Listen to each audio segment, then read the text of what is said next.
Who's there? Nay. Answer me. Stand and unfold yourself. Long live the king. Bernardo? He? You come most carefully upon your hour. 'Tis now struck 12. Get thee to bed, Francisco. For this relief, much thanks. 'Tis bitter cold, and I am sick at heart.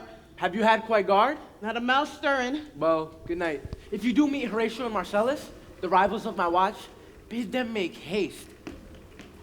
I think I hear them. Stand ho! Who's there? Friends to this ground. And liegemen to the Dane. Give you good night. Holla! Bernardo! Say what, is Horatio there? A piece of him.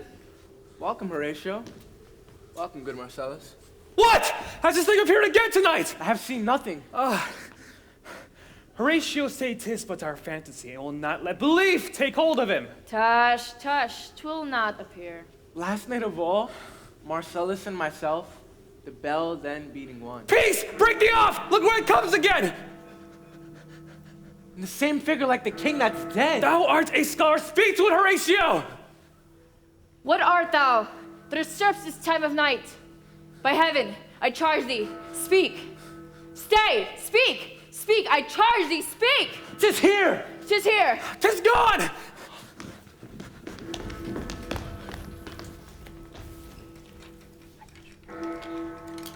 He's still going. You see how he split into two.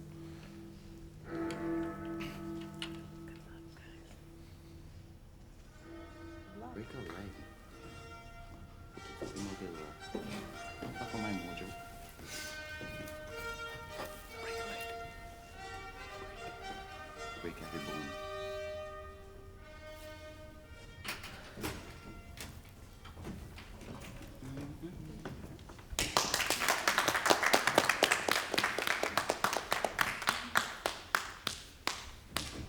Though yet of Hamlet, our dear brother's death, the memory be green, yet so far hath discretion fought with nature that we, with wisest sorrows, think on him together, with remembrance of ourselves. Therefore, our sometime sister, now our queen, the imperial jointress to this warlike state, have we, as 'twere with a defeated joy, in equal scale weighing delight and dole, with mirth in funeral and dearth in marriage, taken to wife. Nor have we herein barred your better wisdoms, which have freely gone with this affair along. For all, our thanks. And now, Laertes, what's the news with you? What wouldst thou have, Laertes? My dread lord, your leave and favor to return to France, from whence so willingly I came to Denmark. Have you your father's leave? What says Polonius? I do beseech you, give him leave to go. Take thy fair hour, Laertes. Time be thine, and thy best graces spent it at thy will. But now, my cousin Hamlet, and my son. A little more than kin and less than kind. How is it that the clouds still hang on you? Not so, my lord. I am too much in the sun. Good Hamlet, cast thy knighted color off, and let thine eye look like a friend on Denmark. Do not forever with thy veiled lid seek for thy noble father in the dust. Thou knowest 'tis common. All that lives must die, passing through nature to eternity. Aye, madam, it is common. If it be, why seems it so particular with thee? Seems, madam? Nay, it is. I know not seems. 'Tis not alone my inky cloak, good mother, nor customary suits of solemn black, nor the dejected haviour of the visage, together with all forms, moods, shapes of grief that can denote me truly. These indeed seem. For they are actions that a man might play, but I have that within which passes show. These but the trappings and the suits of woe. 'Tis sweet and commendable in your nature, Hamlet, to give these morning duties to your father. But you must know, your father lost a father. That father lost his. But To persever in obstinate condolement is a course of impious stubbornness. 'Tis unmanly grief. We pray you, throw to earth this unprevailing woe, and think of us as of a father. For let the world take note, you are the most immediate to our throne. For your intent in going back to school in Wittenberg, it is most retrograde to our desire. We beseech you, bend you to remain here in the cheer and comforts of our eye, our chiefest courtier, cousin, and our son. Let not thy mother lose her praise, Hamlet. I pray thee, stay with us. Go not to Wittenberg. I shall in all my best obey you, madam. Why, 'tis a loving and fair reply. Be as ourself in Denmark. Madam, come.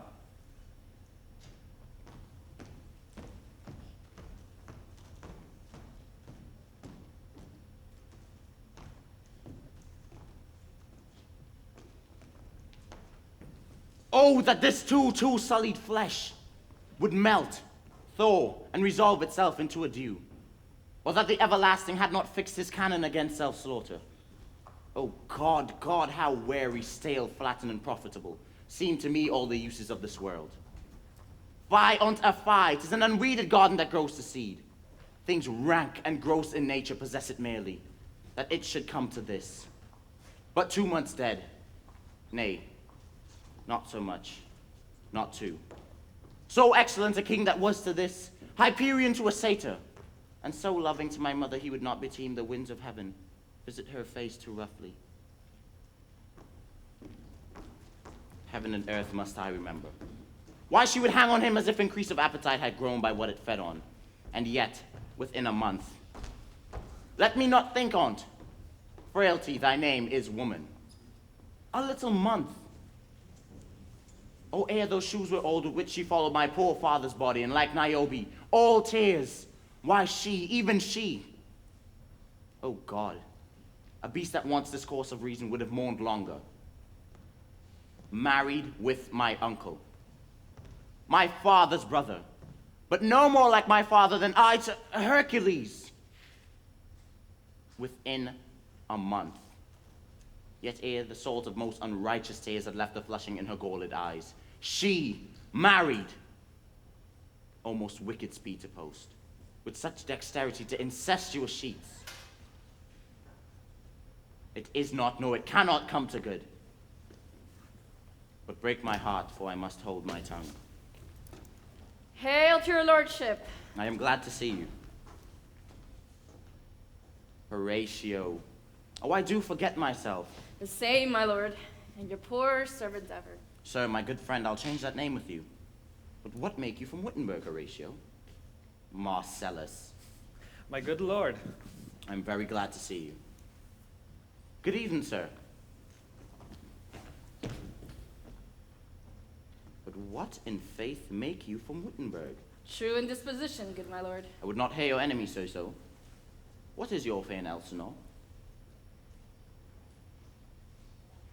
We'll teach you to drink deep ere you depart. My lord, I came to see your father's funeral. I prithee, do not mock me, fellow student. I think it was to see my mother's wedding. Indeed, my lord, it followed hard upon. Thrift, Horatio.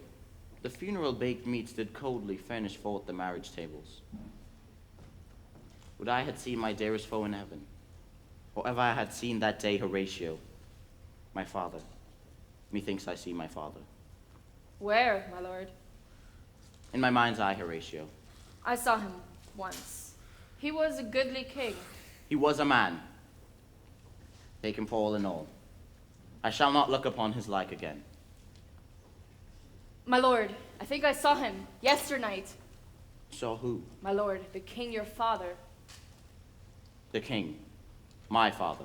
Seizing your admiration for a while, with an intent ear, till I may deliver upon the witness of these gentlemen this marvel to you. For God's love, let me hear. 2 nights together had these gentlemen, Marcellus and Bernardo, on their watch in the dead waste and middle of the night been thus encountered. A figure like your father appears before them, and with solemn march goes slow and stately by them. I knew your father. These hands are not more alike. 'Tis very strange. Perchance 'twill walk again. I warrant it will.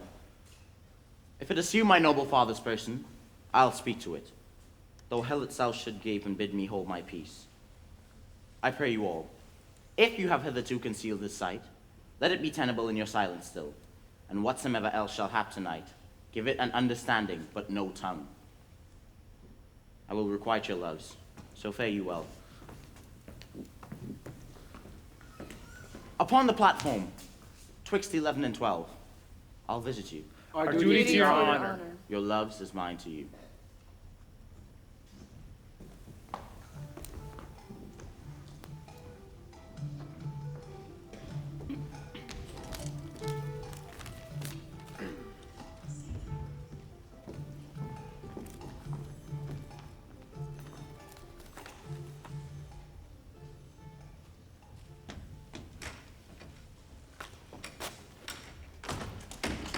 My necessaries are embarked.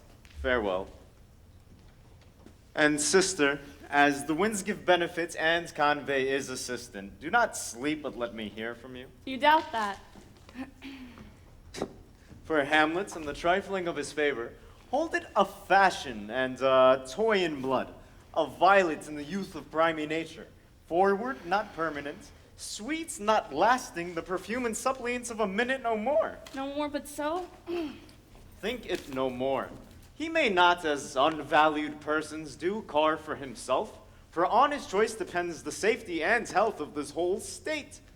Then weigh what loss your honor may sustain, if with too cretin ear you list his songs, or lose your heart, or your chaste treasure open to his unmastered importunity. Fear it, Ophelia. Fear it, my dear sister. Shall the effect of this good lesson keep us watchmen to my heart? I stayed too long. But here my father comes. Yet here, Laertes, aboard, aboard for shame. The wind sits in the shoulder of your sail, and you are stayed for. There, my blessing with thee. And these few precepts in thy memory look thou character. Be thou familiar, but by no means vulgar. Those friends thou hast, and their adoption tried, grapple them unto thy soul with hoops of steel. But do not dull thy palm with entertainment. Neither a borrower nor a lender be, for loan oft loses both itself and friend, and borrowing dulls the edge of husbandry.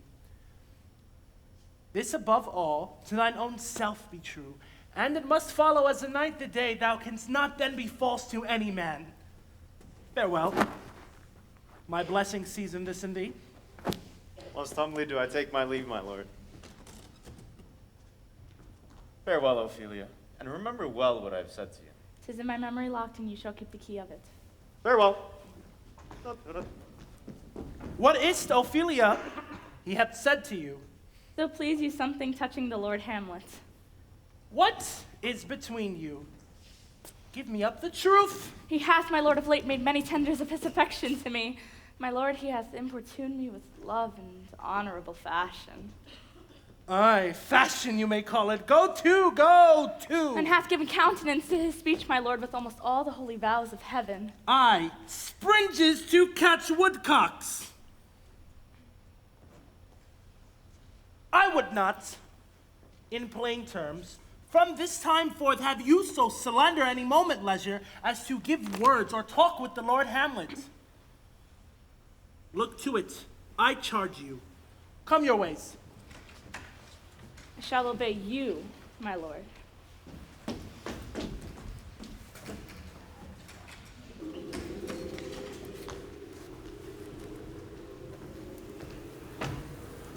The air bites shrewdly. 'Tis very cold. It is a nipping in an eager air. What hour now? I think it lacks a 12. No, 'tis struck. Indeed, I heard it not. Look, my lord, it comes. Angels and ministers of grace defend us. Be thou a spirit of health, or goblin damned. Bring with thee airs from heaven or blast from hell. Be thy intense wicked or charitable. Thou comest in such a questionable shape that I will speak to thee. I will call thee Hamlet, King, Father, Royal Dane, Oh, answer! It beckons you to go away with it. Then I will follow it. Do not, my lord. It waves me still. Go on, I'll follow thee. You shall not go, my lord! Hold off your Be a hand! rule, you shall not go! Unhand me, gentlemen. By heaven, I'll make a ghost of him that lets me. I say away!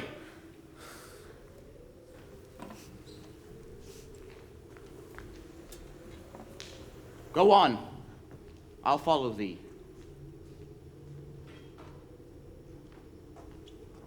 Whither wilt thou lead me? Speak! I'll go no further. Mark me. I will. I am thy father's spirit, doomed for a certain term to walk the night, and for the day confined to fastened fires to the foul crimes done in my days of nature, are burnt and purged away. List, list, O list, if thou didst sever thy dear father love, Oh God. revenge his foul and most unnatural murder. Murder. Murder most foul, as in the best it is, but this most foul, strange, yet unnatural. Haste me to know it, that I, with wings as swift as meditation or thoughts of love, may sweep to my revenge. I find thee apt. Now, Hamlet, here. 'Tis given out that sleeping in my orchard, a serpent stung me. So the whole air of Denmark is by a forged process of my death rankly abused. But know thou, noble youth, the serpent that did sting thy father's life now wears his crown. Oh, my prophetic soul! My uncle. Aye, that incestuous, that adulterate beast with witchcraft of his wits with traitorous gifts. Oh, wicked wits and gifts to have the power so to seduce! One to his shameful lust the will of my most seeming virtuous queen. Oh, Hamlet, what a falling off was there. But soft, methinks I scent the morning air. Brief let me be. Sleeping within my orchard, my custom always of the afternoon. Upon my secure hour thy uncle stole, with juice of cursed Hebena in a vial, and in the porches of my ears did pour the leprous distilment. Thus was I, sleeping, by a brother's hand of life, of crown, of queen at once dispatched. If thou hast nature in thee, bear it not. Let not the royal bed of Denmark be a couch for luxury and damned incest. For howsoever thou pursues this act, taint not thy mind, nor let thy soul contrive against thy mother aught. Fare thee well at once. The glowworm shows the matin to be near. Adieu, adieu, adieu. Remember me. O all you hosts of heaven! O earth! What else? And shall I couple hell? Yea, from the table of my memory I'll wipe away all trivial, fond records, and thy commandment, all alone shall live within the book and volume of my brain, unmixed with baser matter. Yes, by heaven. O most pernicious woman, O villain smiling, damned villain, my table's meat it is I set it down that one may smile and be a villain. At least, I am sure it may be so in Denmark. So, uncle, there you are. Now to my word. It is adieu, adieu. Remember me. I have sworn it. My lord! My lord! Lord Hamlet! Heaven secure him! One news, my lord. Oh, wonderful. Good, my lord. Tell it. Now you will reveal it. Not I, my lord, by heaven. Nor I, my lord. Give me one poor request. What is't, my lord? We will. Never make known what you've seen tonight. My lord, we will not. Nay, but swear it. Swear. Never to speak of this that you've seen. Oh, day and night. But this is wondrous strange. And therefore, as a stranger, give it welcome. There are more things in heaven and earth, Horatio, than are dreamt of in your philosophy. But come, here, as before, never, so help you mercy, how strange or odd so may I bear myself, as I perchance hereafter shall think meet, to put an antic disposition on, that you, at such time seeing me, never shall with arms encumbered thus, or this head shake, or by pronouncing of some doubtful phrase as, well, well, we know, or we could and if we would, or if we list to speak, or there be and if they might, or such ambiguous giving out to note that you know aught of me. This do sway, so grace and mercy at your most need help you. Rest, rest, perturbed spirit.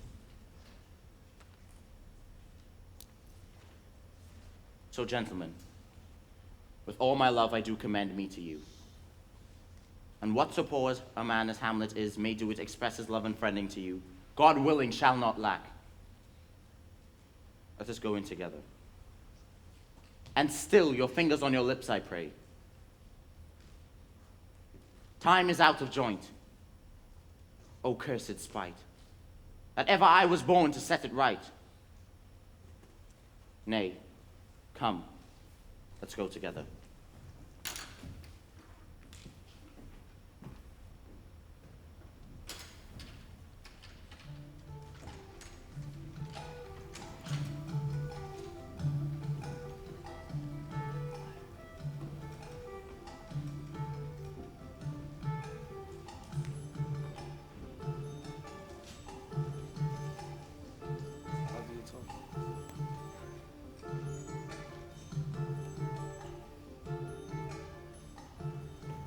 Welcome, dear Rosencrantz and Guildenstern.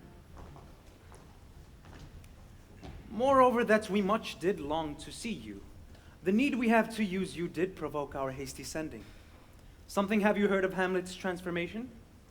So call it, sith nor the exterior nor the inward man resembles what it was, what it should be, more than his father's death, that thus hath put him so much from the understanding of himself I cannot dream of.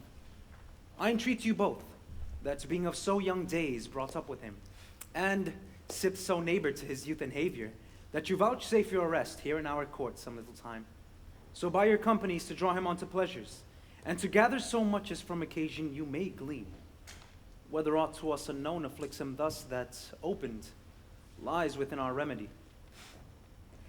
Good gentlemen, he hath much talked of you. And sure I am, two men there is not living to whom he more adheres.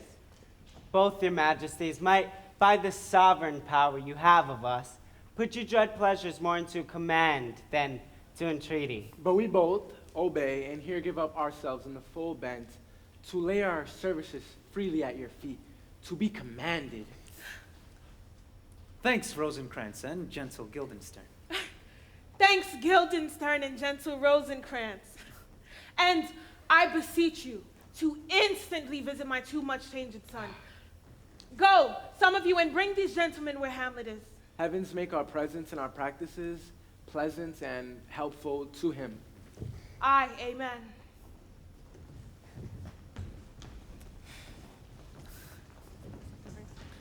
The ambassadors from Norway, my good lord, are joyfully returned. Thou still hast been the father of good news. My good liege, I hold my duty as I hold my soul, both to my God and to my gracious king.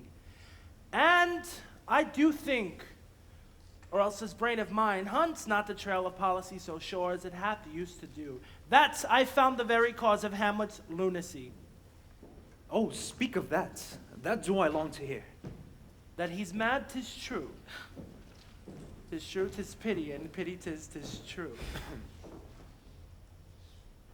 A foolish figure, but farewell it, for I will use no art. Mad, let us grant him then, and now remains that we find the cause of this effect.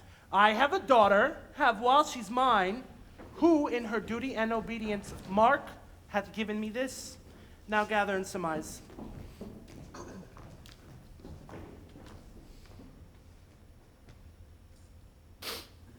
To the celestial and my soul's idol, the most beautified Ophelia.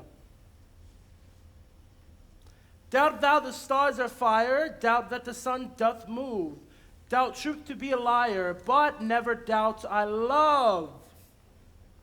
Oh, dear Ophelia, I'm ill at these numbers, I have not art to reckon my groans, but that I love thee best. Oh, most best, believe it, adieu, thine evermore, most dear lady, whilst this machine is to him, Hamlet.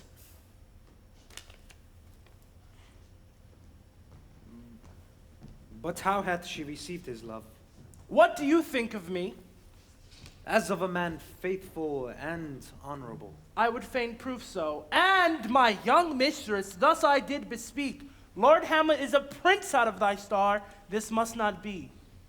And then I prescripts gave her that she should lock herself from his resorts.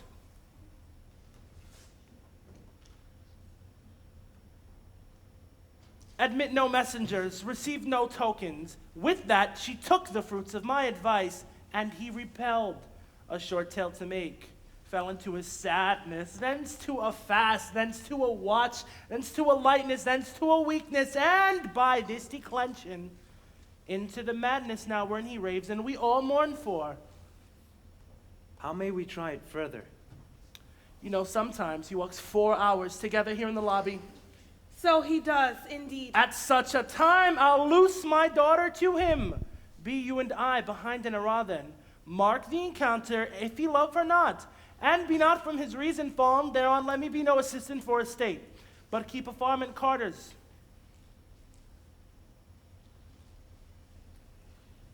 We will try it.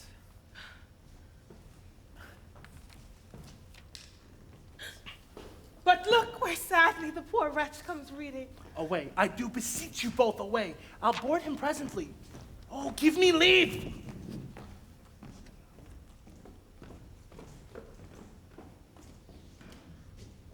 How does my good Lord Hamlet? Well, God of mercy. What do you read, my lord? Words. Words, words. What's the matter, my lord? Between who? I mean the matter you read, my lord. Slander, sir. For the satirical rogue says here that old men have gray beards, that their faces are wrinkled, their eyes purging thick amber and plum-tree gum, and that they have a plentiful lack of wit, together with most weak hams, or wit, sir, though I must powerfully and potently believe, yet I hold it not honesty to have it thus set down. For you yourself, sir, shall grow old as I am, if like a crab you could go backward.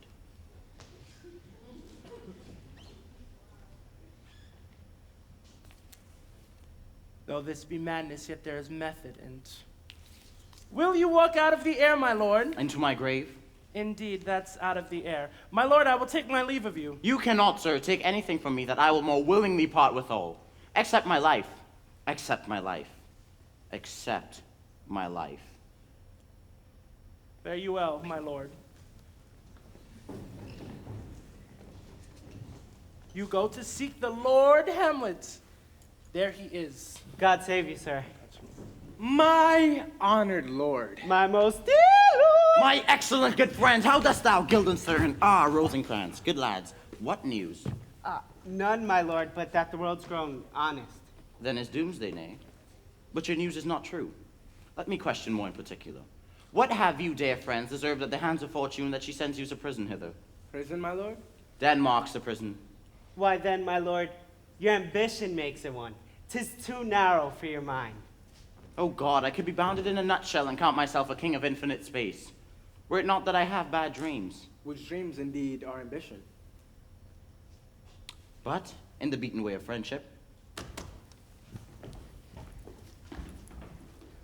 what make you at Elsinore? To visit you, my lord, no other occasion. Beggar that I am even poor in thanks. And I thank you. And sure, dear friends, my thanks are 2 day a halfpenny. Were you not sent for? Is it your own inclining? Is it a free visitation? Come, come, deal justly with me. Come, come. Nay, speak. You.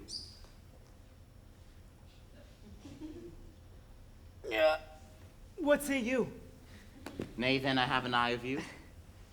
If you love me, hold not off. My lord, we were sent for.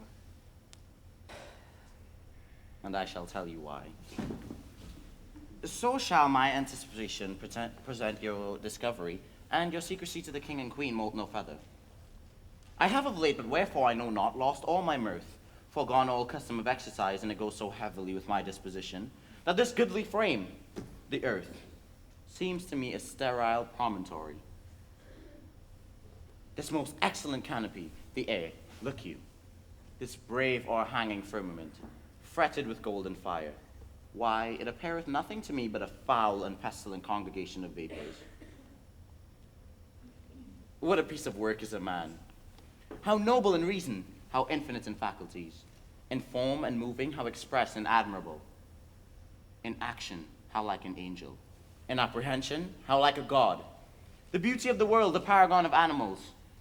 And yet, to me, what is this quintessence of dust?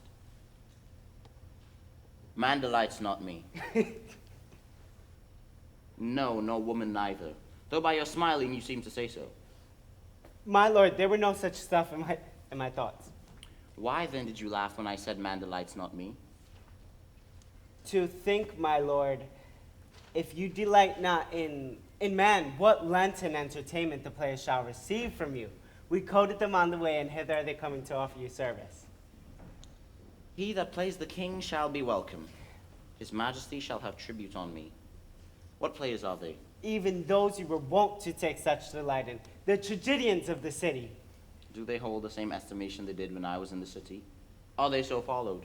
No, indeed are they not. 'Tis not very strange.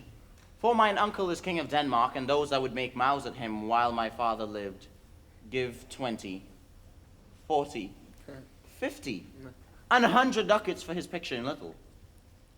'Tis blood. There's something in this more than natural, if philosophy could find it out. There are the players. Gentlemen, you are welcome to Elsinore. Your hands, come then. But my uncle, father, and aunt mother are deceived. In what, my dear lord? I am but mad north-northwest. When the wind is southerly, I know a hawk from a handsaw.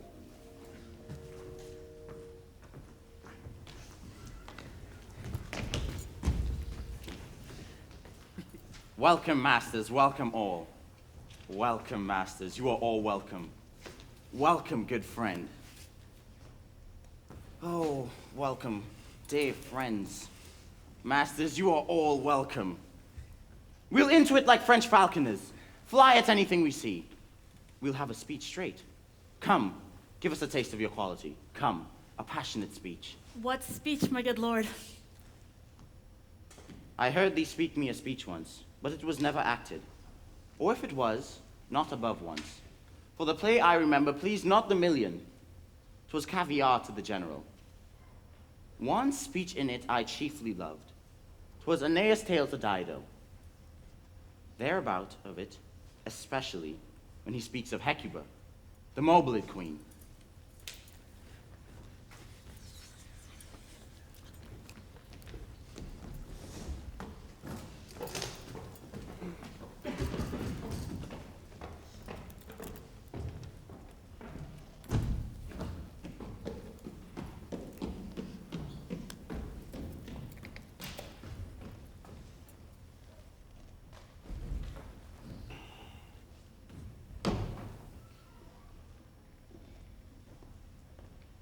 Run barefoot up and down, threatening the flames with bits and rheum. A clout upon that head where late the diadem stood. And for a robe, about her lank and all over-teeming loins, a blanket, and the alarm of fear caught up. Who this had seen with tongue and venom steeped, 'gainst fortune's state would treason have pronounced. But if the gods themselves did see her then, when she saw Pyrrhus make malicious sport, and missing with his sword her husband's limbs, the instant burst of clamor that she made, unless things mortal moved them not at all, would have made melts the burning eyes of heaven and passion in the gods.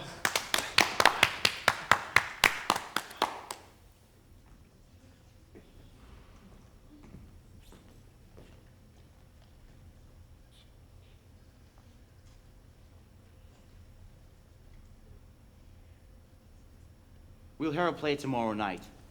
Dost thou hear me, old friend? Can you play the murder of Gonzago? Aye, my lord. We'll hat tomorrow. You can, for a need, study a speech of some dozen or 16 lines that I will set down and insert in, can you not? Aye, my lord.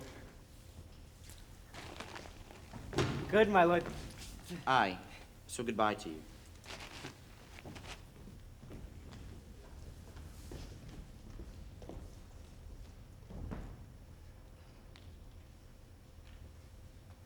Now I am alone. Oh, what a rogue and peasant slave am I! Is it not monstrous that this player here, but in a fiction, in a dream of passion, could force his soul so to his own conceit, that from her working all his visage wand? Tears in his eyes, distraction in his aspect, a broken voice, and his whole function suiting with forms to his conceit, and all for nothing. For Hecuba. What is Hecuba to him, or he to Hecuba, that he should weep for her? What would he do had he the motive and cue for passion that I have? He would drown the stage with tears and cleave the general air with horrid speech. Make mad the guilty and appall the free. Confound the ignorant and amaze indeed the very faculties of eyes and ears. Yet I, a dull and muddy-mettled rascal, peak like John a dreams, unpregnant of my cause, and can say nothing. No, not for a king, upon whose property and most dear life a damned defeat was made.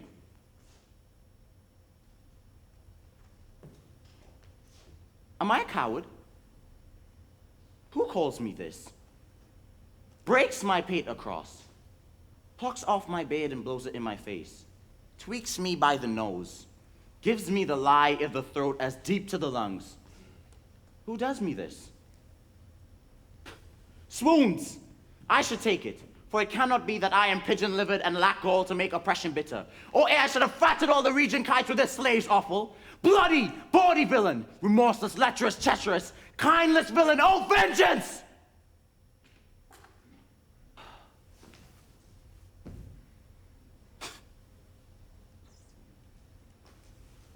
Why, what an ass am I?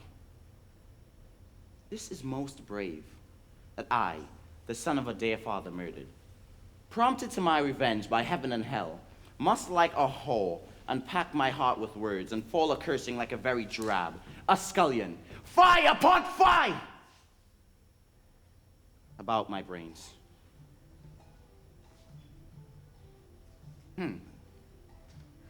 I have heard that guilty creatures sitting at the play have by the very cunning of the scene been struck so to the soul that presently they proclaim their malefactions.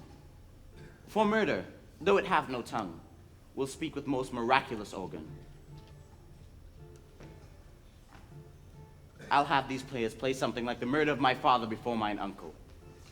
I'll observe his looks. I'll tempt him to the quick. If he do blench, I know my course. The spirit I have seen may be a devil, and the devil hath power to assume such pleasing shape. And yea, in my weakness and melancholy, as he is potent with such spirits, abuses me to damn me. I'll have grounds more relative than this. The play is the thing wherein I'll catch the conscience of the king.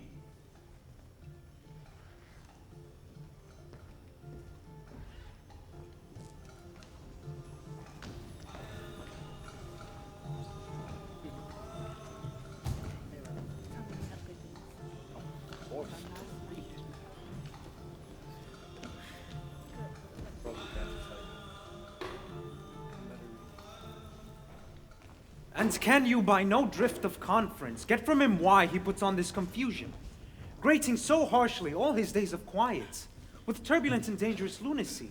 He does confess he feels himself distracted, but from what cause he will by no means speak.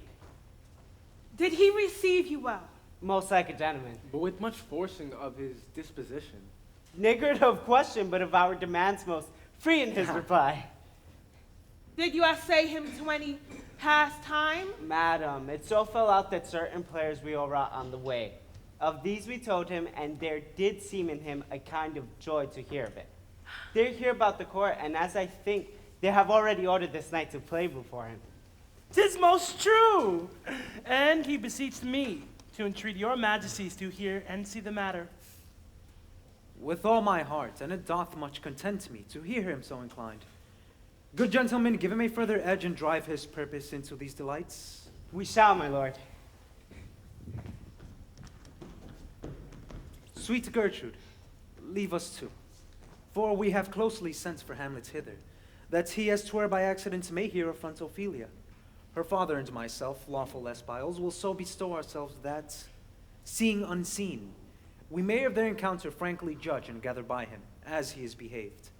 If to be the affliction of his love, or know that thus he suffers for. I shall obey you. And for your part, Ophelia, I do wish that your good beauties be the happy cause of my Hamlet's wildness.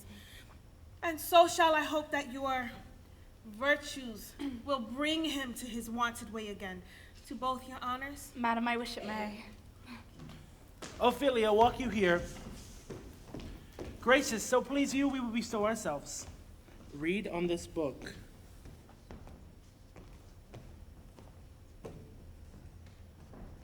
I hear him coming. Let's withdraw, my lord.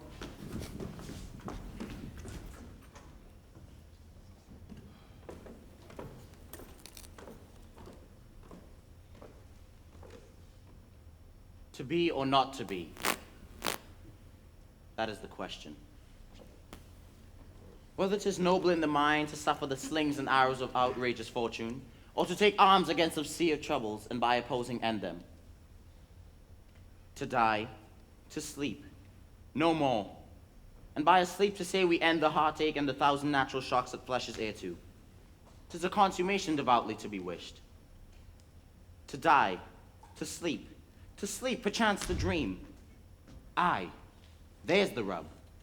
For in that sleep of death, what dreams may come when we have shuffled off this mortal coil, must give us pause.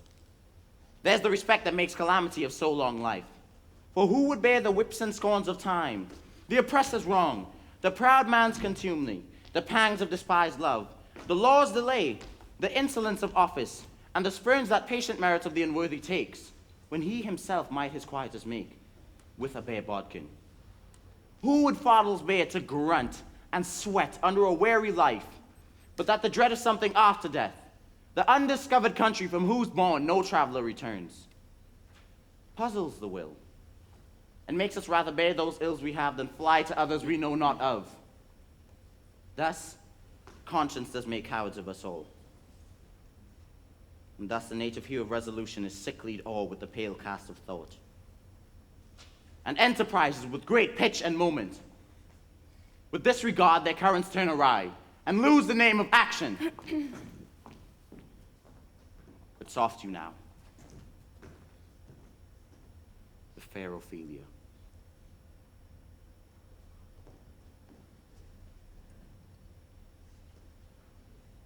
Nymph in thy orisons, be all my sins remembered. Good my lord, how does your honor for this many a day? I humbly thank you. Well, well, well. My lord, I have remembrances of yours that I have longed long to redeliver. I pray you now receive them. No, not I. I never gave you aught. My honored lord, you know right well you did, and with them words of so sweet breath composed, as made the things more rich, their perfume lost. Take these again, for to the noble mind, rich gifts wax poor when givers prove unkind. There, my lord. Ah. Are you honest? My lord? Are you fair? What means your lordship? That if you be honest and fair, your honesty should admit no discourse to your beauty. Could beauty, my lord, have better commerce than with honesty? Aye, truly. For the power of beauty will sooner transform honesty from what it is into a bawd. And the force of honesty will translate beauty into his likeness. This was sometime a paradox, but now the time gives it proof. I did love you once. Indeed, my lord, you made me believe so. You should not have believed me. For virtue cannot so inoculate our old stock, but we shall relish of it. I loved you not. I was the more deceived. Get thee to a nunnery. Why wouldst thou be a breeder of sinners? I am myself indifferent honest, but I can accuse me of such things, or better my mother had not borne me. I am very proud, revengeful, ambitious, with more offenses at my beck than I have thoughts to put them in, imagination to give them shape, or time to act them in. What should such fellows as myself do crawling between heaven and earth? We are arrant knaves all. Believe none of us. Go thy ways to a nunnery.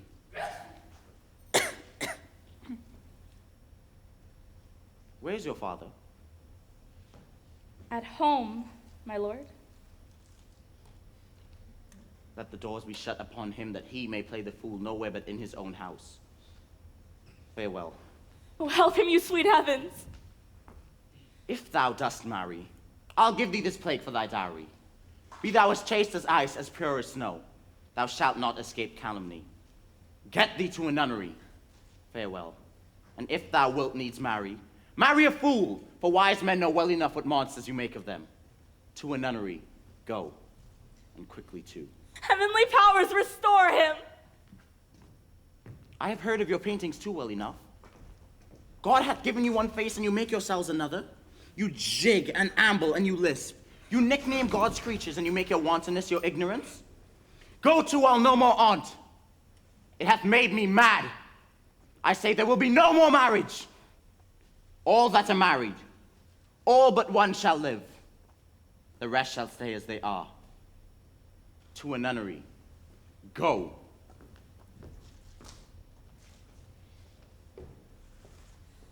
Oh, what a noble mind is here o'erthrown.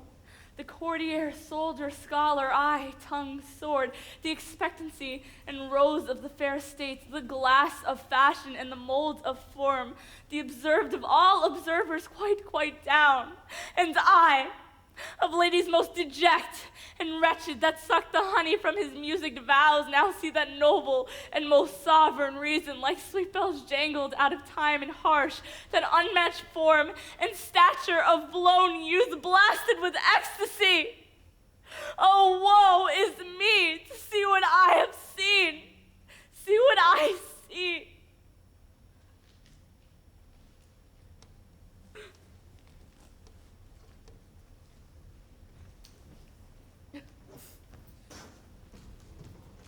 Love. His affections do not that way tend, nor what he spake, though its lacked form a little, was not like madness. There's something in his soul over which his melancholy sits on brood, and I do doubt the hatch and the disclose will be some danger, which for to prevent, I have in quick determination thus set it down. He shall with speed to England, for the demands of our neglected tribute. What think you want? It shall do well, but yet do I believe the origin and commencement of his grief sprung from neglected love. How now, Ophelia, you need not tell us what the Lord Hamlet said, we heard it all. My lord, do as you please, but if you hold it fit, after the play let his queen mother alone entreat him to show his grief. Let her be round with him. I'll be placed, so please you, in the ear of all their conference. If she find him not, to England send him, or confine him where your wisdom best shall think. It shall be so. Madness in great ones must not unwatched go.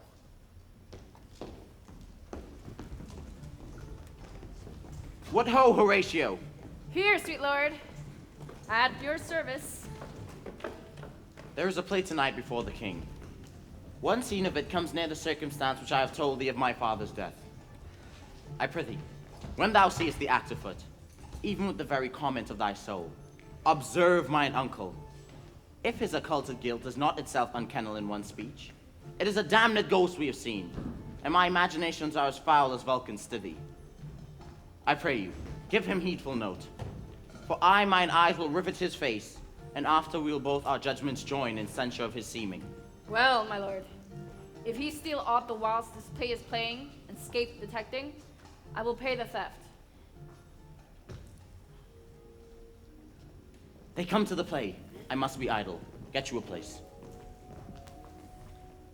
How fares our cousin Hamlet? Excellent. A faith of the chameleon's dish. I eat the air promise crammed. You cannot feed capons so. I have nothing with this answer, Hamlet. These words are not mine. No, nor mine now.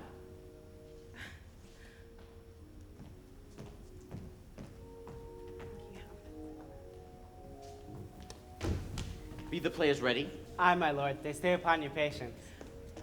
Come hither, dear Hamlet. Sit by me. No, good mother. Here's metal more attractive.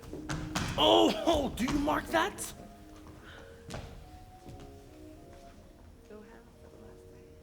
Lady, Shall I lay in your lap? No, my lord. I mean my head in your lap. I, my lord. Did you think I meant country matters? I think nothing, my lord. Interesting thought to lay between maids' legs. What is, my lord? Nothing. You are merry, my lord. Who, I? I, my lord. Oh, God. Your only jig maker. What else should a man do but be merry? For look you how cheerfully my mother looks, and my father died within 2 hours.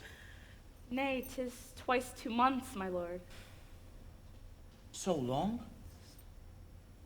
Nay, then let the devil wear black, for I'll have a suit of sables. Heavens, died 2 months ago and not forgotten yet. Then there's hope a great man's memory may outlive his life half a year.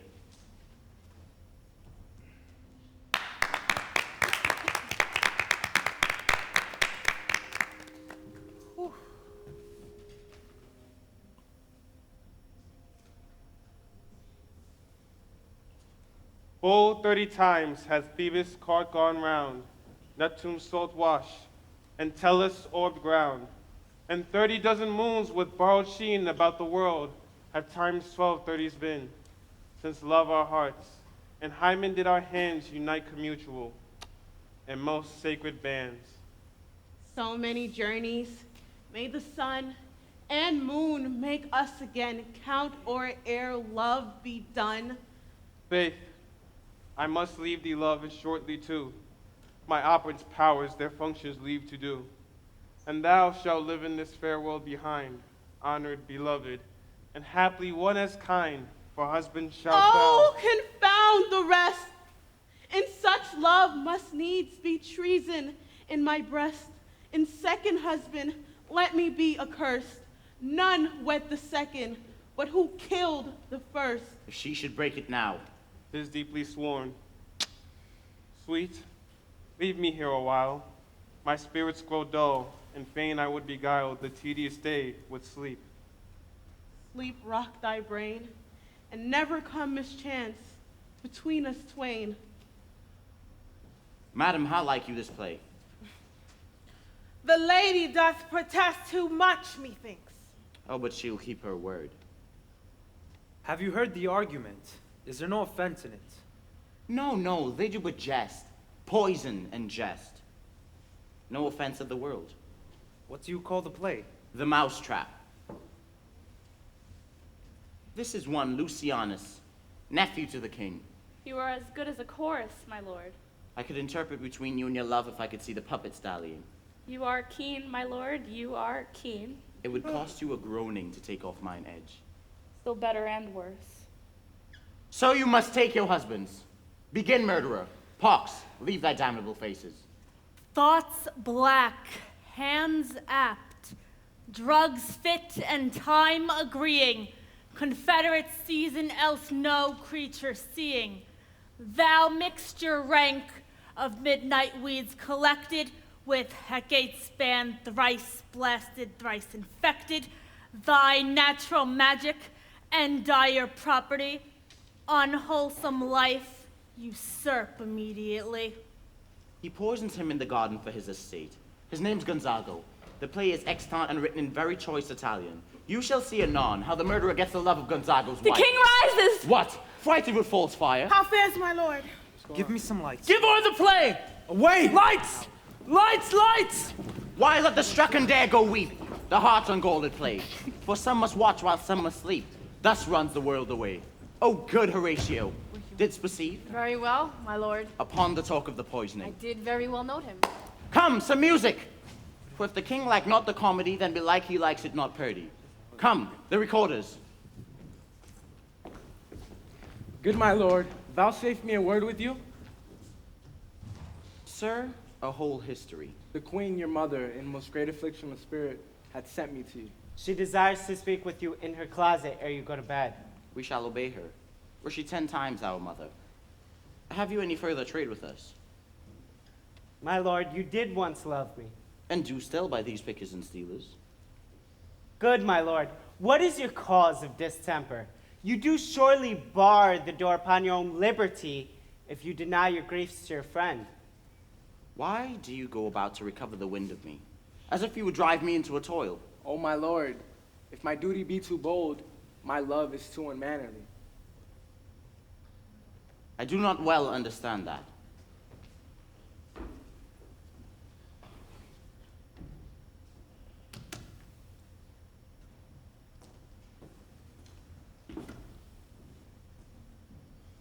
Will you play upon this pipe?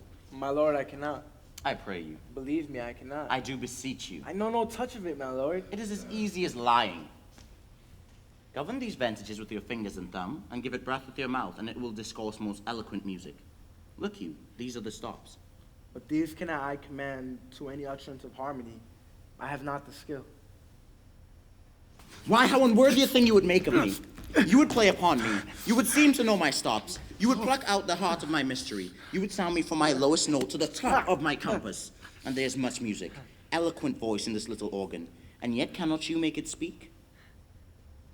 S'blood. Do you think I'm easier to be played on than a pipe? Call me what instrument you may. Though you can fret me, you cannot play upon me. Leave me, friends.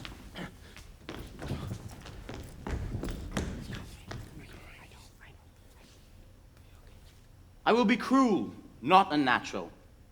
I will speak daggers to her, but use none.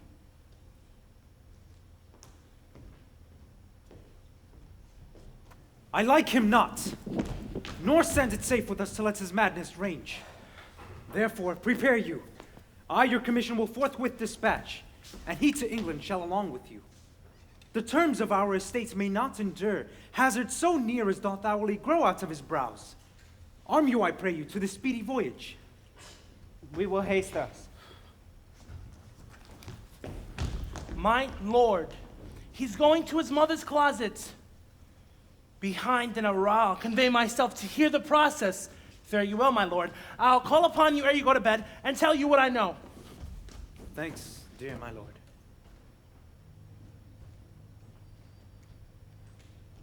Oh, my offense is rank. It smells to heaven.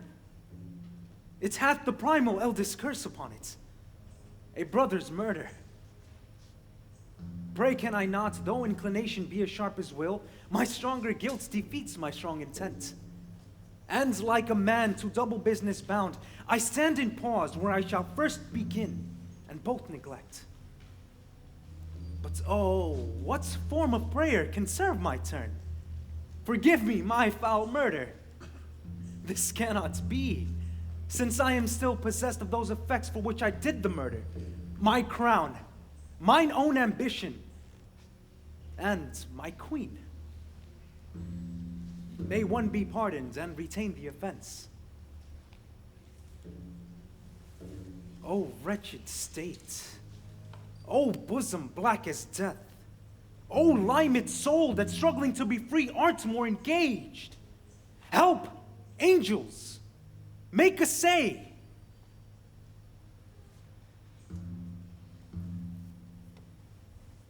Bow, stubborn knees, and hearts with strings of steel, be soft as sinews of the newborn babe. All may be well.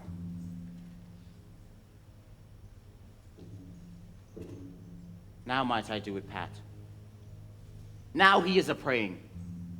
And now I'll do it. And so, he goes to heaven.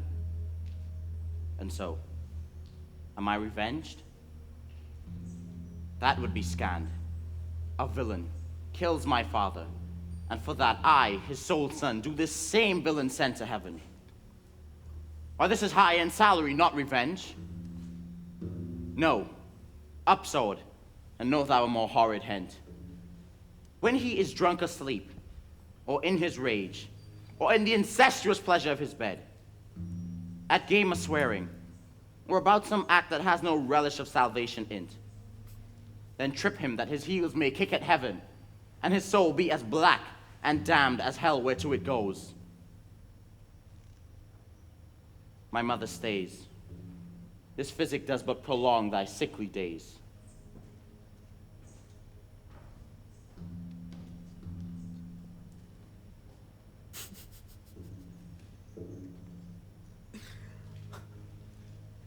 My words fly up, my thoughts remain below.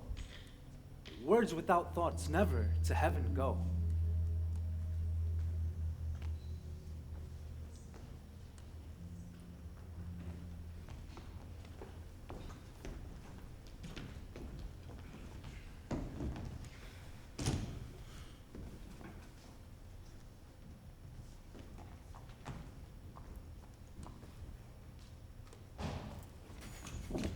He will come straight. Look, you lay home to him. Tell him his pranks have been too broad to bear with, and your grace hath screened and stood between much heat and him.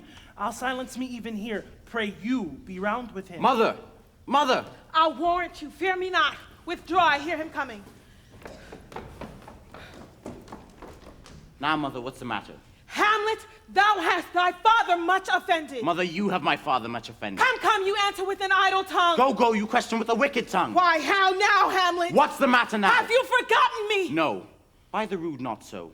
You are the queen, your husband's brother's wife, and would it were not so, you are my mother. Nay, then I'll set those to you that can speak. Come and sit you down. You shall not budge. You go not till I set you up a glass where you can see the inmost part of you. What wilt thou do? Wilt thou not murder me? Help! Help! What? Ho! Help! How now? A rat! Dead for a ducat, dead! Oh, I am slain! Oh me, what hast thou done? Nay, I know not. Is it the king? Oh, what a rash and bloody deed is this! A bloody deed, good mother. Almost as bad as kill a king and marry with his brother. As kill a king? Aye, lady. It was my word. Thou wretched, rash, intruding fool. Farewell. I took thee for thy better. Thou find'st to be too busy is some danger.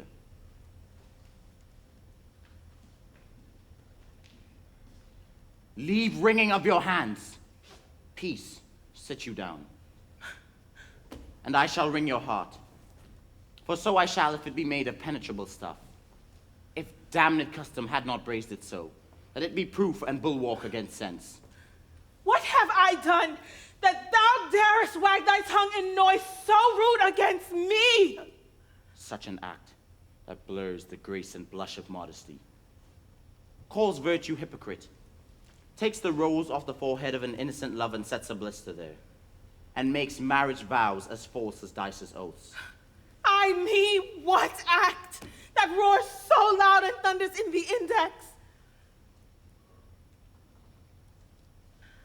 Look you here upon this picture. And this, the counterfeit presentment of two brothers. See here how grace was seated on this brow. This was your husband. Look you what follows. Here is your husband, like a mildewed air blasting his wholesome brother. Have you eyes? Could you, on this fair mountain, leave to feed, and batten on this moor? Have you eyes? You cannot call it love, for at your age the heyday in the blood is tame. It is humble, and it awaits the judgment. And what judgment would step from this to this? Oh, Hamlet, speak no more. Thou turnest my eyes into my very soul, and there I see such black and grained spots as will not leave their taint. Nay, but to live in the sweat of an enseamed bed, stewed in corruption, honeying and making love over the nasty sty. Oh, speak to me no more. These words like daggers enter into my ears. No more, sweet Hamlet. A murderer and a villain. No more! A king of shreds and patches!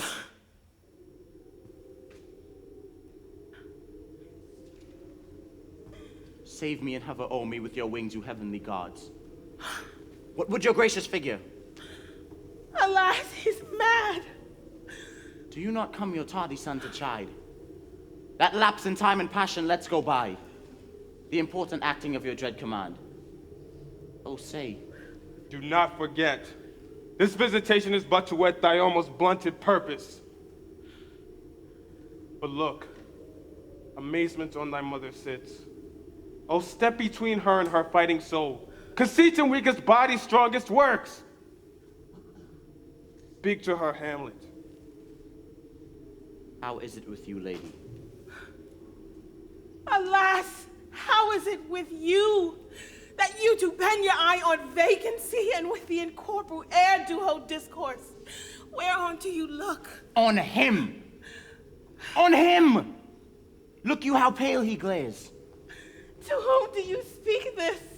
Do you see nothing there? Nothing at all, yet all that is I see. Nor do you nothing hear. nothing but ourselves. Look how it steals away. My father, in his habit as he lived. Look where he goes, even now, out at the portal.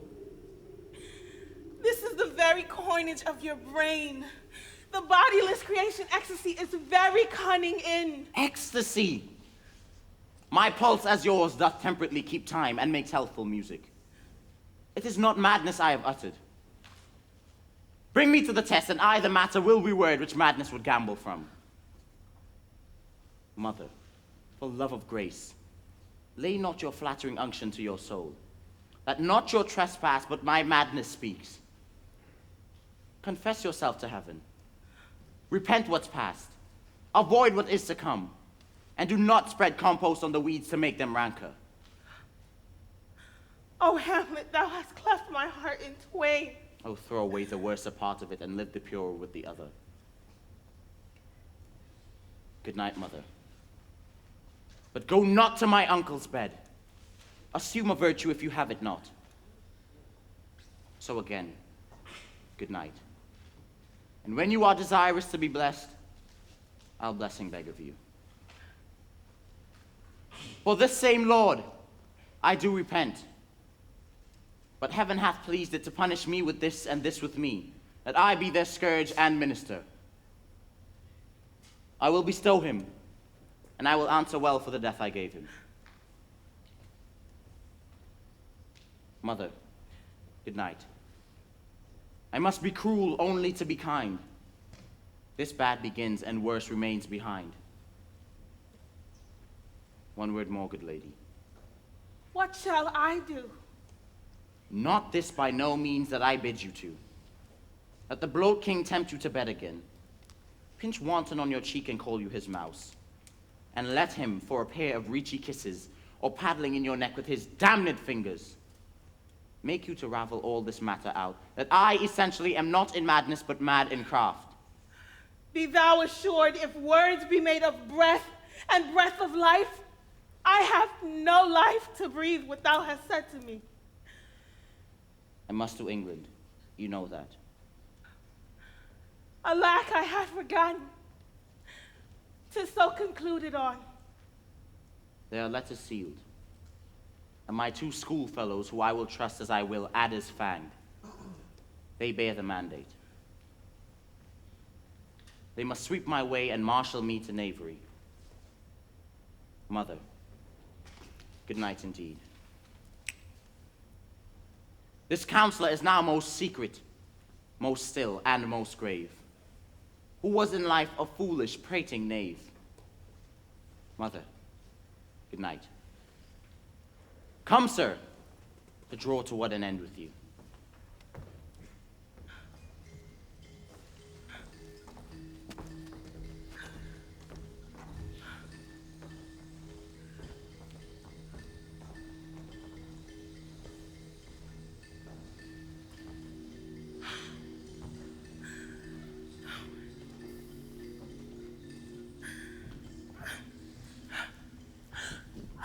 Mine own Lord, what have I seen tonight? What, Gertrude? How does Hamlet? Mad! As the sea and the wind when both contended which is the mightier. In his lawless fit behind the arras, hearing something stir, whips out his rapier, cries, a rat, and in this brainish apprehension kills the unseen good old man. Oh, heavy deed. It had been so with us had we been there. His liberty is full of threats to all. To you yourself, to us, to everyone. Alas, how shall this bloody deed be answered? Where is he gone? To draw apart the body he hath killed. Oh, Gertrude. Come away. The sun no sooner shall the mountains touch, but we will ship him hence. And this vile deed we must with all our majesty and skill both countenance and excuse.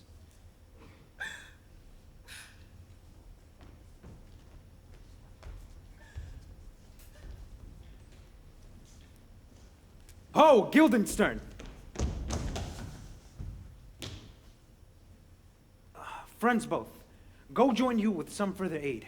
Hamlet's in madness hath Polonius slain, and from his mother's closets hath he dragged him. Go seek him out, speak fair, and bring the body into the chapel. I pray you, hasten this.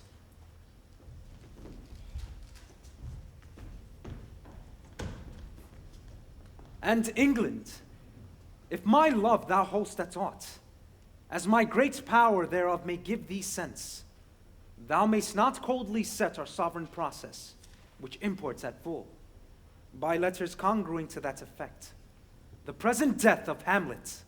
Do it, England, for like the hectic in my blood he rages, and thou must cure me. Till I know 'tis done, howe'er my haps, my joys will ne'er begin.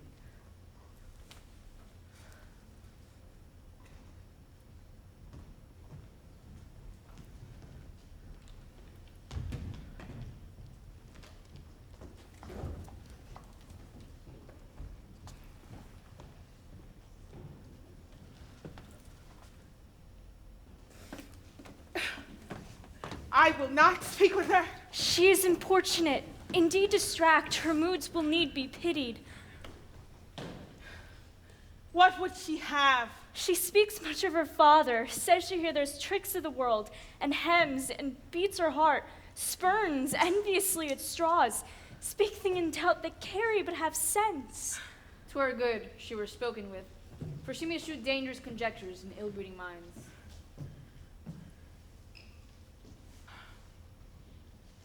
Let her come in.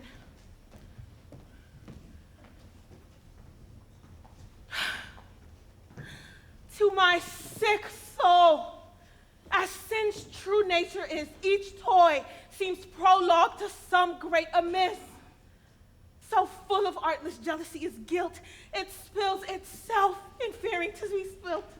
Where is the beauteous majesty of Denmark? How now, Ophelia? He is dead and gone, lady. He is dead and gone. At his head a grass green turf, at his heels a stone.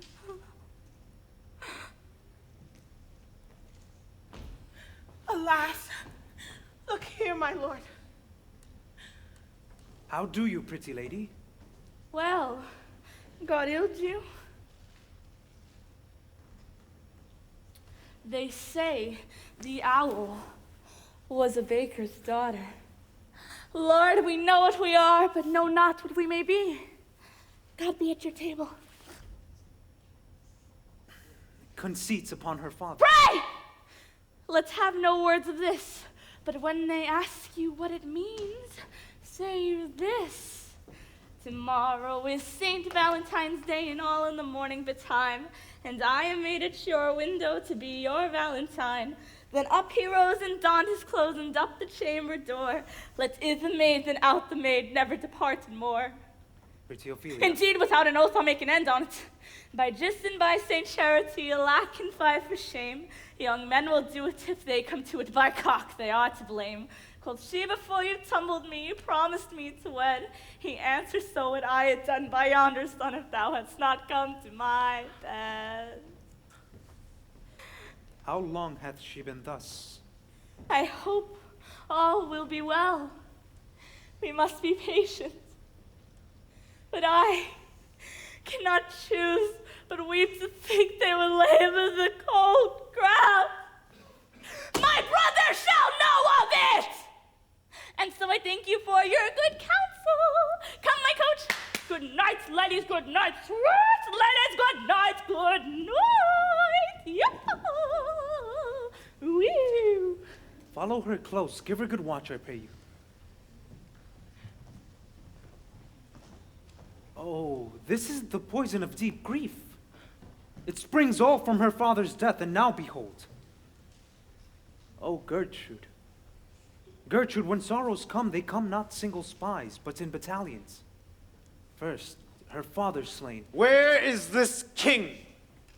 Oh, thou vile king, give me my father. Where is my father? Good Laertes, if you desire to know the certainty of your dear father, It's written your revenge, that swooped stake you will draw both friend and foe. Winner and loser? None but his enemies. Let her come in. Oh, now, what noise is that? Oh, heats dry up my brains. Tears 7 times salts burn out the sense and virtue of mine eye. By heaven, thy madness shall be paid with weight till our scale turn the beam. Oh, Rose of May.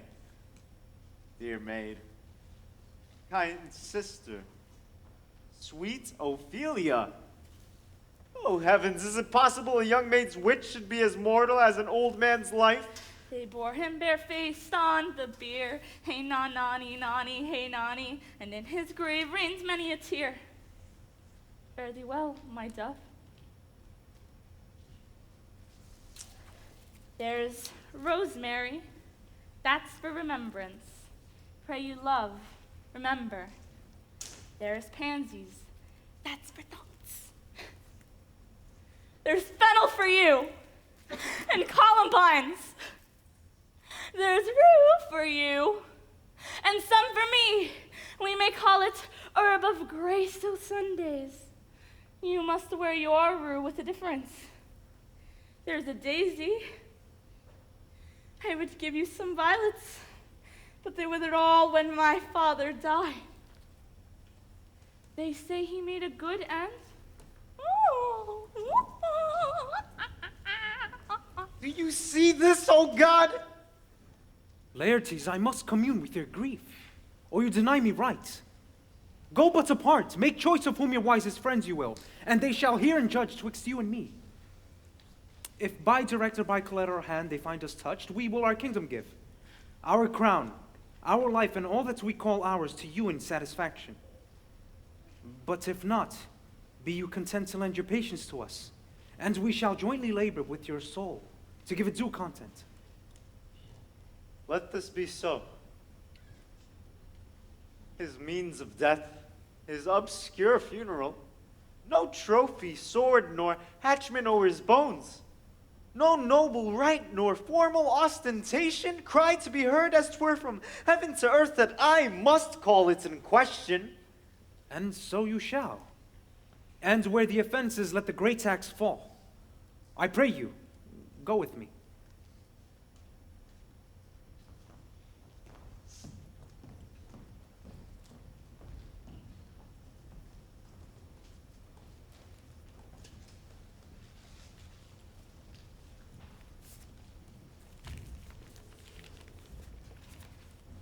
Horatio, when thou shalt have overlooked this, give these fellows some means to the king. They have letters for him. Ere we were 2 days old at sea, a pirate of very warlike appointment gave us chase. Finding ourselves too slow of sail, we put on a compelled valor, and in the grapple I boarded them. On the instant, they got clear of our ship, so I alone became their prisoner. They have dealt with me like thieves of mercy, but they knew what they did. I am to do a good turn for them. Let the king have the letters I have sent, and repair thou to me with as much speed as thou wouldst fly death. I have words to speak, and thine ear will make thee dumb. Yet are they much too light for the bore of the matter. These good fellows will bring thee where I am. Rosencrantz and Guildenstern hold their course for England. Of them I have much to tell thee.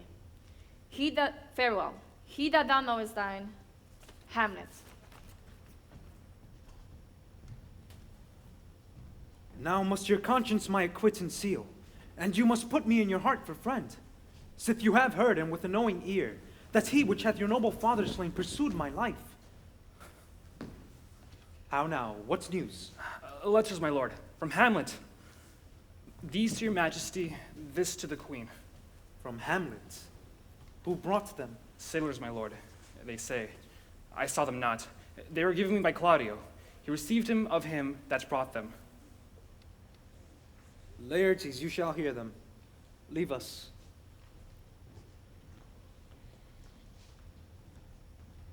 High and mighty, you shall know I am set naked on your kingdom. Tomorrow shall I beg leave to see your kingly eyes, when I shall, first asking your pardon, thereunto recount the occasion of my sudden and more strange return. Hamlet, what should this mean? Have all the rest come back? Or is it some abuse and no such thing? Know you the hand?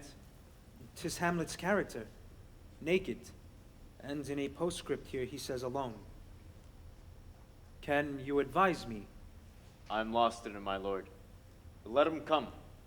It warms the very sickness in my heart that I shall live and tell him to his teeth, thus didst thou. If it be so, Laertes, as how should it be so? How otherwise? Will you be ruled by me? Aye, my lord, so you will not overrule me to a peace.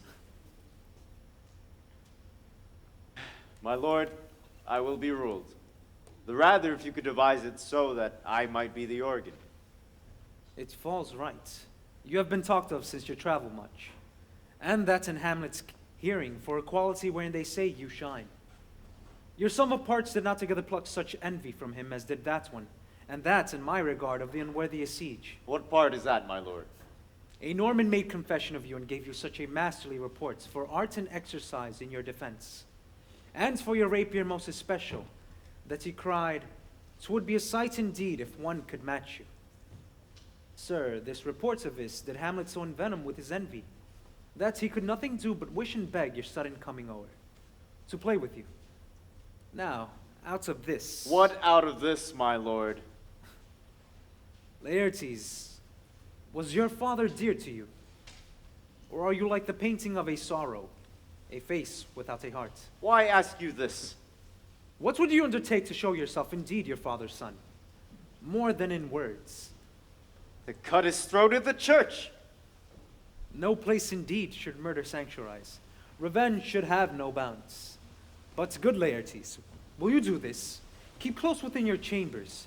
Hamlet's return shall know you are come home. We'll put on those shall praise your excellence and set a double varnish on the fame the Frenchman gave you. Bring you in fine, together and wager on your heads. He being remiss, most generous and free from all contriving, will not peruse the foils, so that with ease or with a little shuffling you may choose a sword unbaited, and in a passive practice, requite him for your father. I will do it. And for that purpose, I'll anoint my sword. I bought an unction off a mountebank, so mortal that but dip a knife in it, where it draws blood. No cataplasm so rare, collected from all simples that have virtue under the moon, can save the thing from death that is but scratched withal. I'll touch my point with this contagion, that, if I gall him slightly, it may be death. Let's further think on this. If this did blast and proof, soft, let me see. We'll make a solemn wager on your cunnings. I hat, when in your motion you are hot and dry, as make your bouts more violent to that end, and that he calls for drink, I'll have prepared him a chalice for the nonce, whereon but sipping, if he by chance escape your venom stuck, our purpose may hold there. But stay, what's noise? One woe doth tread upon another's heels, so fast they follow. Your sisters drowned, Laertes. Drowned? Oh, where? There is a willow, grows askant the brook, that shows his hoar leaves in the glassy stream. Therewith fantastic garlands did she make, of crowflowers, nettles, daisies, and long purples. There on the pendant boughs, her cornet weaves clambering to hang. An envious sliver broke, and down her weedy trophies, and herself fell in the weeping brook. Her clothes spread wide and mermaid-like, a while they bore her up. But long it could not be, so that her garments, heavy with their drink, pulled the poor wretch from her melodious lay to muddy death. Alas, then she's drowned. Too much of water hast thou pour, Ophelia, and therefore forbid my tears. Adieu, my lord.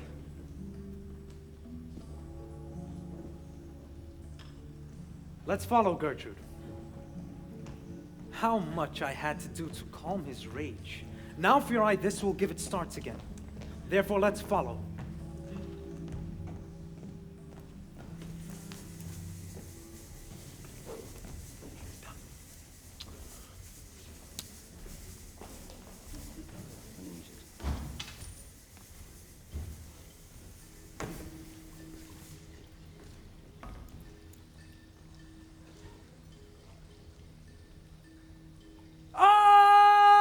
Pickaxe and a spade, friend, a shrouding sheet. Oh, a pit of clay for to be made for such a guest as meet. What man dost thou dig it for? For no man, sir. What woman then? For none neither. Who is to be buried in't? One that was a woman, sir, but rest her soul, she's dead. How absolute the knave is. How long hast thou been a grave maker? All the days of the year. I came to it that very day our last King Hamlet overcame Fortinbras. How long is that since? Cannot you tell that? Every fool can tell that. It was that very day young Hamlet was born. He that is mad and sent into England. Aye, marry. Why was he sent into England? Why? Because he was mad. He shall recover his wits there. Or if he do not, 'tis no great matter there. Why? 'Twill not be seen in him there. There, the men are as mad as he. How came he mad? Very strangely, they say. How strangely? Faith! In with losing his wits. Upon what ground? Why, here in Denmark. I've been sexton here, man and boy, 30 years.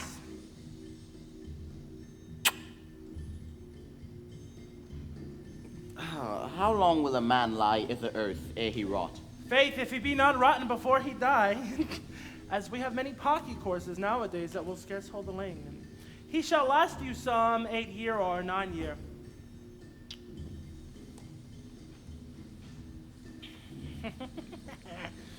Here's a skull, now hath lain you in the earth 23 years. Whose was it? A horse on mad fellows it was. Whose do you think it was? Nay, I know not. A pestilence on him for a mad rogue. He poured a flagon of Rhenish on my head once.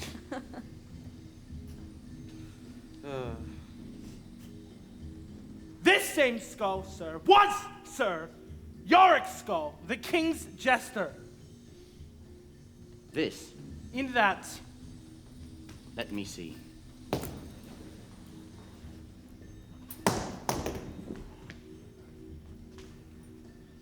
Alas, poor Yorick. I knew him, Horatio. A fellow of infinite jest, of most excellent fancy.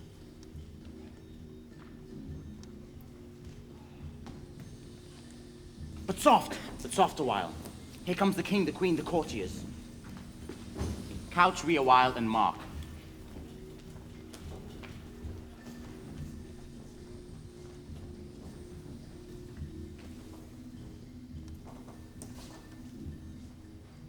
What ceremony else? That is Laertes, a very noble youth. Mark. What ceremony else? Her obsequies have been as far and large as we have warranty. Her death was doubtful, and with that great command always the order, she should in ground unsanctified been lodged to the last trumpet. Must there no more be done? No more be done. We should profane the service of the dead, to sing a requiem and such rest to her as to peace parted souls. Lay her the earth. and from her fair and unpolluted flesh may violets spring. I tell thee, churlish priest, a ministering angel shall my sister be when thou liest howling. What? The fair Ophelia? Sweet to the sweet. Farewell. I hoped thou shouldst have been my Hamlet's wife. I thought thy bride bed to have decked, sweet maid, and not have strewed thy grave.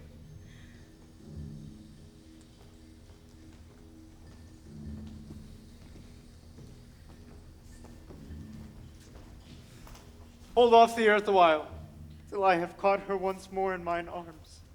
What is he whose grief bears such an emphasis? Whose phrase of sorrow conjures the wandering stars and makes them stand like wonder-wounded heroes? It is I, Hamlet the Dane. The devil take thy soul! Hold off, Hamlet! Gentlemen! Good, my lord, be quiet. I loved Ophelia. 40,000 brothers with all their quantity of love could not make up my sum. What would thou do for her? Oh, he is mad. Laertes. For love of God, forbear him. Swoons, show me what thou do. Would weep, would fight, would fast, would tear thyself, would drink up easel, eat a crocodile. I'll do it. Dost thou come here to whine, to outface me with jumping in her grave? Be buried quick with her. I'll do it.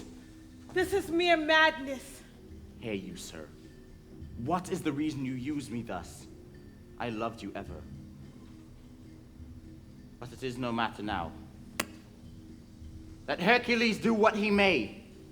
The cat will mew and the dog will have his day.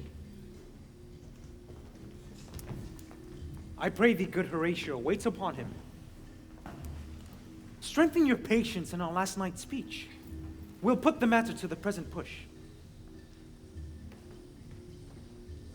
Good Gertrude, set some watch over your son.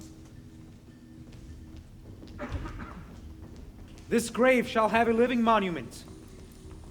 An hour of quiet thereby we shall see. Till then in patience our proceeding be.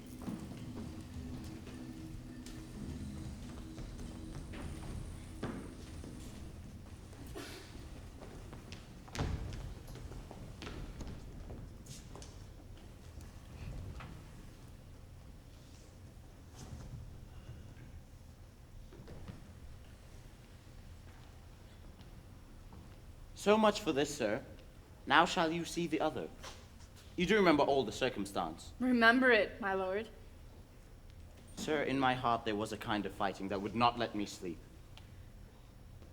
Up from my cabin, groped I to find out them, had my desire, fingered their packet, to unfold their grand commission, where I found Horatio. No, not to stay the grinding of the axe. My head should be struck off. Why, what a king is this? But I am very sorry, good Horatio, that to Laertes I forgot myself. For by the image of my cause I see the portraiture of his.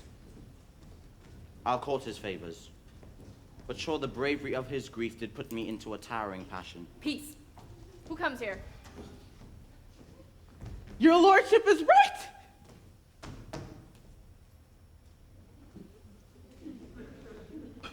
Welcome back to Denmark.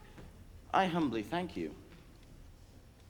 Sweet lord, if your lordship were at leisure, I should impart a thing to you from his majesty. I will receive it with all diligence of spirit. Put your bonnet to his right use. 'Tis for the head. I thank your lordship. It is very hot. No, believe me, it is very cold. The wind is northerly. It is indifferent cold, my lord, indeed. But yet methinks it is very sultry and hot for my complexion. Exceedingly, my lord. It is very sultry, as 'twere. I cannot tell how. My lord, his majesty bade me signify to you that he has laid a great wager on your head. Sir, this is the matter of... I do beseech you. Remember. Sir, here is newly come 2 court Laertes.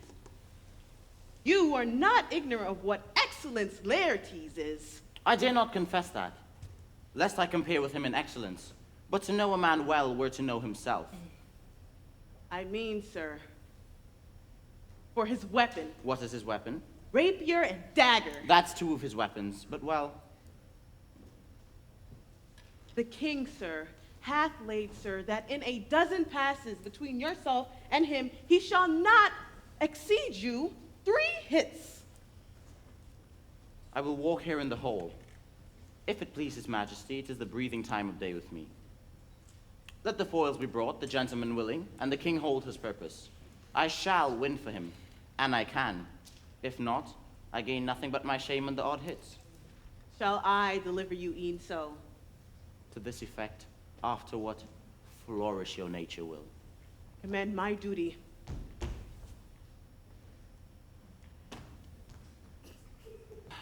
To your honor. Yours.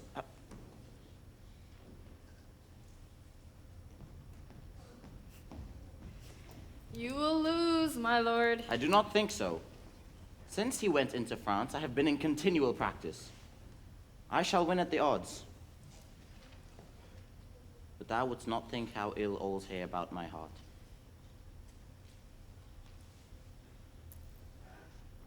But it is no matter. Nay, good my lord. If your mind dislike anything, obey it. I will forestall the repair hither, and say you are not fit. Not a whit. We defy augury. There's a special providence in the fall of a sparrow. If it be now, 'tis not to come. If it be not to come, it will be now. If it be not now, yet it will come. The readiness is all. Since no man of aught he leaves knows what is to leave betimes, let be. Come. Hamlet, come and take this hand from me.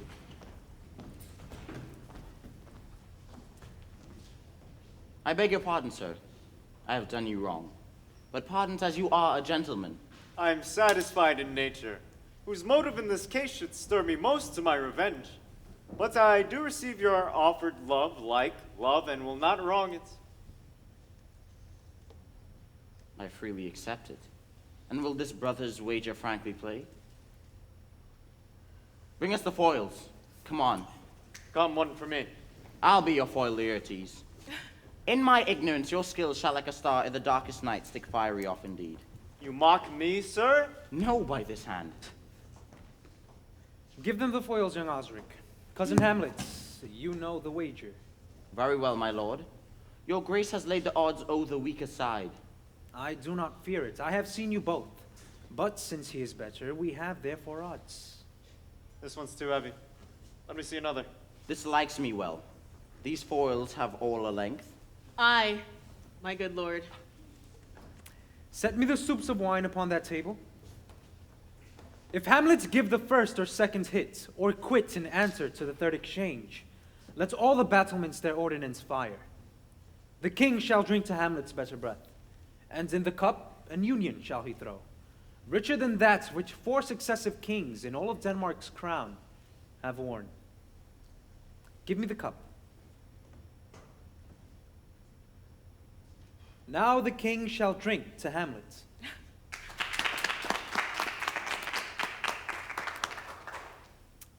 Come, begin. And you judges, bear a wary eye. Come on, sir. Come, my lord. 1. No. Judgment.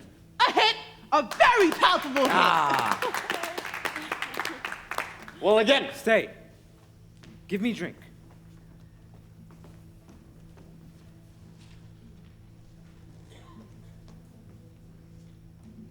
Hamlet, this pearl is thine.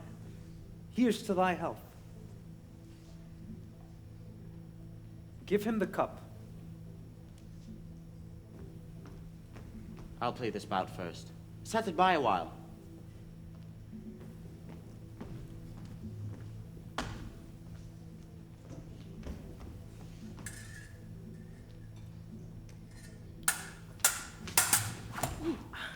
Another hit would say you. A touch, I do confess it. Our son shall win. He's fat and scant of breath. Come, Hamlet, rub thy brows. The queen carouses to thy fortune, Hamlet. Good madam.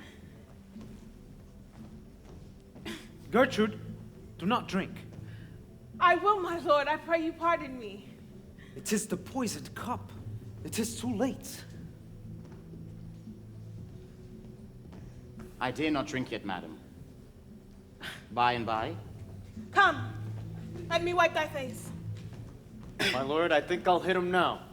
I do not think it's... And yet, it is almost against my conscience. Come for the third, Laertes. You do but dally. I am afraid you make a wanton of me. Say you so. Come on. Ooh, nothing, neither way.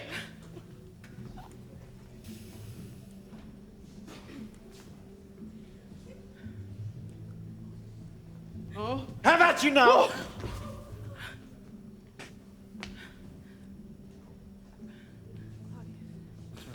Oh, this is madness. Part them, they are incensed. Oh no.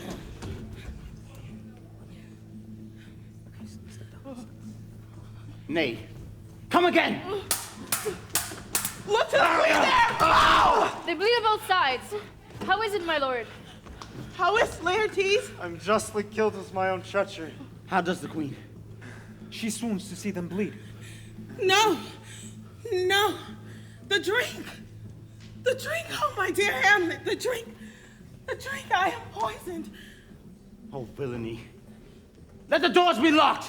Treachery! Seek it out. It is here, Hamlet. Hamlet, thou art slain. No medicine in the world can do thee good.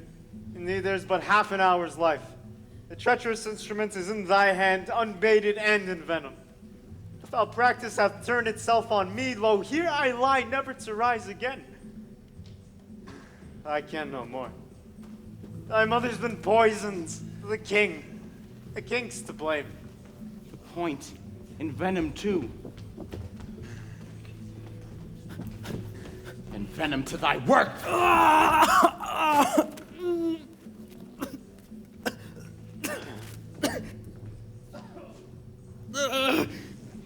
Drink up this poison, you murderous, incestuous, damned Dane. Is thy union here? Follow my mother. He is justly served. It is a poison tempered by himself. Exchange forgiveness with me, noble Hamlet. Mine and my father's death fall not upon thee, nor thine on me. Heaven make thee free of it. I follow thee.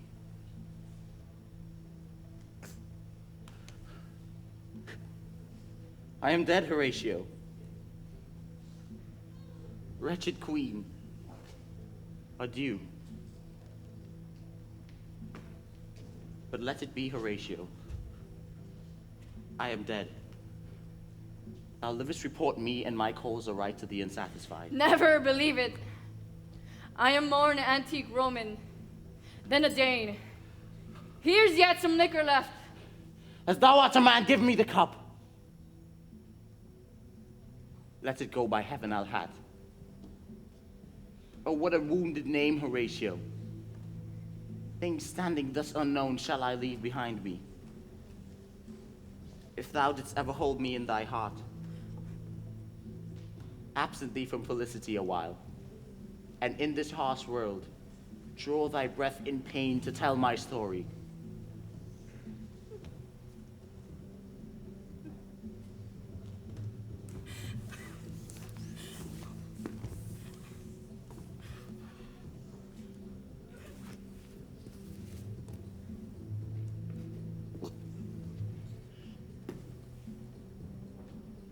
Oh, I die, Horatio. The potent poison quite o'ercrows my spirit. I cannot live to hear the news from England. but I do prophesy the election lights on Fortinborough. He has my dying voice. Tell him with the occurrence more and less, which have solicited. The rest is silence.